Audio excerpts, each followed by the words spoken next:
Pero es que yo no entiendo yo para qué un berraco guardaespaldas. Yo para qué un man como este, no. Hablamos pues.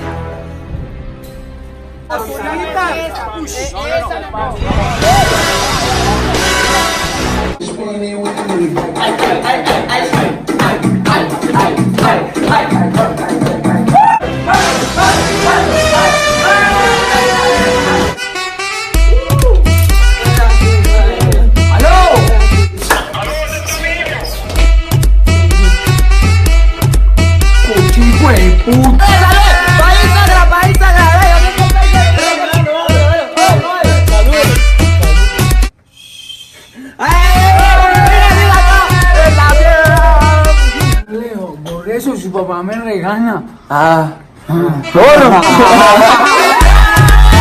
Mucho. No le va a decir nada a su papá. Buenas.